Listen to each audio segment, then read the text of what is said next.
By the late 6th century, the golden age of the incense kingdoms had quietly drawn to a close. The great dams had crumbled back into the earth, the ancient spice routes had shifted to the sea, and the towering stone fortresses of the south were being slowly reclaimed by the desert sands. The once mighty kingdom of Saba, which had dominated southern Arabia for nearly 1,000 years, had faded into memory. The famous Marib Dam in Yemen, an engineering marvel, first constructed centuries before the birth of Christ, had suffered repeated collapses, devastating the fertile lands that had sustained entire civilizations. The peninsula had returned to a fractured mosaic of warring tribes, wandering nomads, and ancient oral poets. It was a land waiting in the shadows of history, caught between the warring superpowers of the Byzantine and Sassanid empires.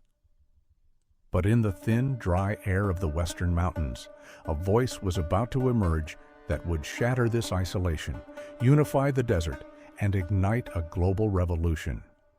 Tonight we explore the most pivotal transformation in Arabian history, the birth of Islam and the rise of the Great Caliphates. This is the story of a cultural and spiritual awakening that turned a divided wilderness into the heart of a world-spanning empire. To understand the magnitude of this awakening, we must first look to the town of Mecca in the early 7th century. Nestled in a barren valley among scorched black hills, Mecca was a place of deep contrasts. It was a vital sanctuary for trade, where caravans exchanged leather, incense, spices, and textiles from southern Arabia and the Indian Ocean for silver, wine, and manufactured goods from the Mediterranean world. Merchant caravans regularly traveled north toward Syria and south toward Yemen, crossing dangerous deserts where survival depended on alliances between tribes.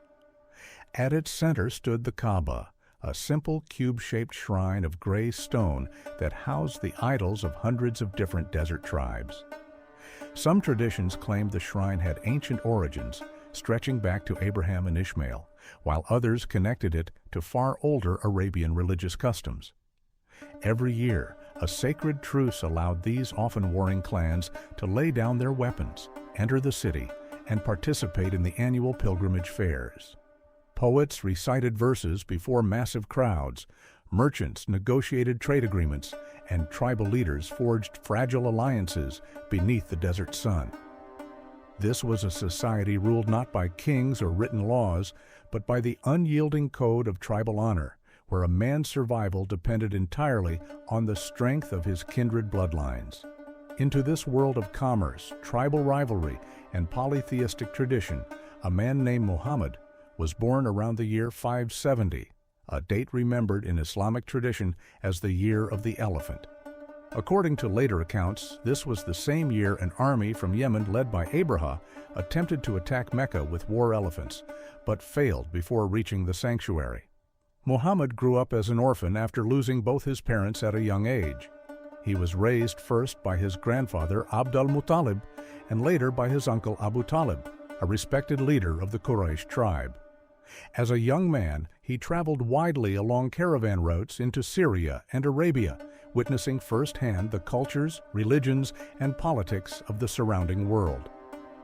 Eventually, he became a respected merchant, known throughout the city for his honesty and integrity, earning the nickname Al-Amin, the trustworthy one. But as he grew older, he became increasingly troubled by the social inequalities of Mecca. The growing divide between the wealthy merchant elite and the vulnerable poor, the orphans and the widows. Arabian society at the time was harsh and deeply unequal. Blood feuds between tribes could last generations, slavery was widespread, and daughters were sometimes abandoned or buried alive in a culture that often prized sons above all else. Seeking clarity, Muhammad often retreated to the quiet solitude of Cave Hira, a dark cleft in the rugged mountain of Jabal al-Nur, just outside the city. It was there, during the holy month of Ramadan in the year 610, that the course of human history fundamentally shifted. According to Islamic tradition, the angel Gabriel appeared to him, commanding him to recite the words of a single, unseen God. The message Muhammad brought down from the mountain was a radical challenge to the Meccan status quo. He preached absolute monotheism, social justice, charity for the poor, and the radical idea that all human beings, regardless of tribe, wealth, or gender, were equal before their Creator. He condemned corruption, exploitation, and tribal arrogance. For the ruling elite of Mecca, this message was an existential threat. It threatened the lucrative pilgrimage trade centered around the Kaaba's idols and sought to dismantle the tribal hierarchy that gave them their power. The early converts to Islam came largely from the vulnerable edges of society: slaves, laborers, women, and younger tribesmen searching for meaning beyond tribal loyalties. For over a decade, the early Muslims faced intense persecution, economic boycotts, public humiliation, and physical violence. Some followers fled across the Red Sea to the Christian kingdom of Aksum in Ethiopia around the year 615, where they were granted protection by the Negus, the Christian king. By the year 622, the situation had become unsustainable. Facing assassination, Muhammad and his small band of followers made a perilous secret escape through the desert night. This migration north to the oasis city of Yathrib is known as the Hijra.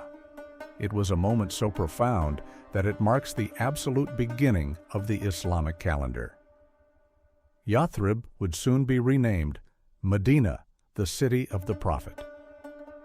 In Medina, Muhammad was no longer just a preacher. He became a statesman, military leader, and lawmaker. He drafted the Constitution of Medina, a revolutionary document that united the shifting Jewish and Arab tribes of the oasis into a single political community known as the Ummah. For the first time in the history of the peninsula, a shared faith replaced the ancient iron bond of tribal bloodlines. A series of bitter military conflicts followed between the new community in Medina and the powerful merchants of Mecca.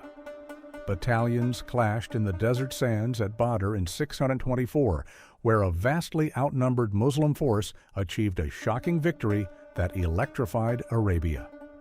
The following year at Uhud, the Muslims suffered painful losses after archers abandoned their defensive positions, creating one of the defining lessons in Islamic memory about discipline and unity. Then, in 627, came the Battle of the Trench, when Medina faced siege by a massive confederation of tribes. Muhammad ordered a defensive trench to be dug around the vulnerable parts of the city, a tactic almost unknown in Arabian warfare at the time. The siege eventually collapsed under exhaustion, harsh weather, and internal division among the attackers. Finally, in the year 630, Muhammad returned to the gates of Mecca, not as a fugitive, but as a conqueror leading a massive, peaceful army of nearly 10,000 followers. The city surrendered with remarkably little bloodshed. He entered the sanctuary of the Kaaba and, one by one, smashed the wooden and stone idols inside, dedicating the ancient shrine exclusively to the worship of monotheism. Yet, despite years of persecution, he granted amnesty to many of his former enemies, an act that accelerated the acceptance of Islam across Arabia. The tribes of the peninsula, witnessing this stunning reversal of fortune, began sending delegations to Medina, pledging their allegiance to the new faith. Historians sometimes call the years 630 to 632 the Year of Delegations, as tribal envoys from across Arabia traveled to meet the Prophet. By the time of Muhammad's death in 632, the long-fractured Arabian Peninsula was unified under a single banner for the very first time. The death of the Prophet brought an immediate crisis of leadership. Who could possibly guide a community whose foundations were built on divine revelation? The solution was the creation of the Caliphate, meaning succession. The first four rulers, known as the Rashidun, or rightly guided caliphs, were close companions of Muhammad: Abu Bakr, Umar, Uthman, and Ali. Abu Bakr, ruling from 632 to 634, immediately faced rebellion as several Arabian tribes attempted to break away after Muhammad's death. In the brutal Ridda Wars, he crushed these uprisings and preserved the fragile unity of Arabia. Under Umar ibn al-Khattab, who ruled from 634 to 644, the energy that had spent centuries burning inward in tribal blood feuds was directed outward. The Arab armies, consisting of lightly armored but incredibly mobile camel and horse cavalry, swept out of the desert with a speed that caught the civilized world completely off guard. The timing was immaculate. The two great superpowers of late antiquity, the Christian Byzantine Empire and the Sassanid Persian Empire, had spent the previous decades exhausting themselves in catastrophic wars that lasted from 602 to 628. Entire provinces had been devastated, treasuries depleted, and populations crushed beneath taxation and plague. Their borders were weakly defended, and their subjects were often religiously divided. In 636, Muslim armies defeated the Byzantines at the Battle of Yarmouk in Syria, one of the most decisive battles in Middle Eastern history. The following year, at Al-Qadisiyah in Iraq, the Sassanid Persians suffered a devastating defeat that opened the heart of Persia to invasion. Within a few short decades, the armies of the desert dismantled the Sassanid Empire entirely and stripped the Byzantines of their wealthiest provinces, including Syria, Egypt, and North Africa. By 651, the ancient Persian Empire that had once rivaled Rome for centuries had ceased to exist. From the simple mud brick mosques of Medina, an empire was being governed that stretched from the borders of India to the shores of the Atlantic. Under the Umayyad dynasty, founded in 661 with its capital in Damascus, the expansion accelerated even further. Muslim armies crossed the Oxus River into Central Asia, reached the Indus Valley in modern Pakistan by 711, and swept westward across North Africa. In the same year, Arab and Berber forces crossed the Strait of Gibraltar into Spain, beginning nearly 8 centuries of Islamic rule in Iberia. At its height, the Umayyad Caliphate became one of the largest empires the world had ever seen. As the Islamic world expanded, the administrative center of the empire inevitably moved away from the isolated peninsula first to Damascus under the Umayyads, and later to the circular, magnificent city of Baghdad under the Abbasids after 750. Baghdad, founded in 762 by Caliph al-Mansur along the Tigris River, rapidly became the greatest intellectual city on earth. Yet, even as political power drifted north, the Arabian Peninsula remained the absolute spiritual heart of the world. The ancient city of Mecca was transformed. Every year, tens of thousands of pilgrims from every culture, language, and corner of the earth made the arduous journey across oceans and deserts for the Hajj. Over time, that number would grow into hundreds of thousands. This constant human tide turned Arabia into an unparalleled crossroads of culture and ideas. A scholar from Spain could sit in a courtyard in Mecca and debate mathematics with a philosopher from Persia or an astronomer from Samarkand. Along the rugged coasts of Oman and the southern seas, another kind of expansion was taking place. Omani sailors, navigating by the stars and using the ancient monsoon winds, perfected the art of sailing long-distance dhows. These wooden ships, stitched together with coconut fiber and carrying vast lateen sails, established a peaceful maritime empire across the Indian Ocean. By the 8th and 9th centuries, Arab merchants had become dominant traders in ports stretching from East Africa to southern China. They traded frankincense, pearls, dates, horses, and textiles for spices, ivory, porcelain, and silk, creating vibrant Muslim communities along the coasts of East Africa, India, and Southeast Asia. In cities like Zanzibar, Kilwa, Calicut, and Malacca, Arab traders intermarried with local populations, helping to shape entirely new coastal cultures. Through trade rather than conquest, they carried the language and the faith of the Arabian heartland to the edge of the known world. This era was a great awakening, not just of spirit, but of intellect. The Arabic language, which had once been preserved only in the oral poetry of desert nomads, became the universal language of science, philosophy, geography, astronomy, and medicine.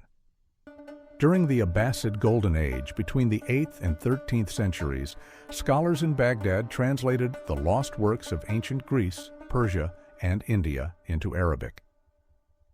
In the famous House of Wisdom, mathematicians refined algebra, astronomers mapped the heavens, and physicians compiled encyclopedias of medical knowledge centuries ahead of Europe.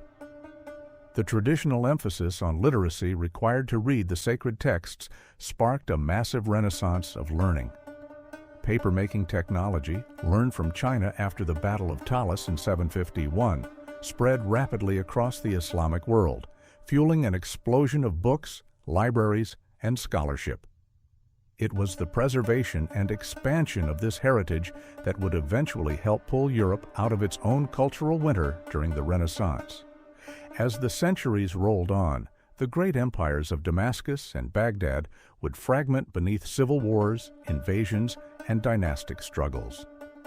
Baghdad itself would eventually fall to the Mongols in 1258, in one of the great catastrophes of medieval history.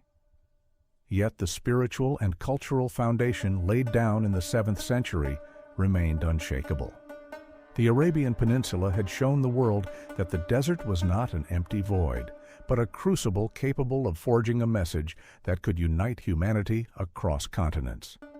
When we look back at this spectacular era, we see that the true awakening was one of unity. The people of Arabia had looked past their narrow tribal walls and realized they were part of a vast, interconnected human story. They had carried their language, their laws, their architecture, and their ideas across the globe, leaving an indelible mark that continues to define our modern world. Thank you for watching Layback Historian. If you enjoyed this journey into the Great Awakening of the Desert, make sure to subscribe for the final part of our trilogy, where we will cross into the modern era, explore the discovery of the black gold, and witness the rise of the futuristic cities of the 21st century. Until next time, take care and keep exploring the past.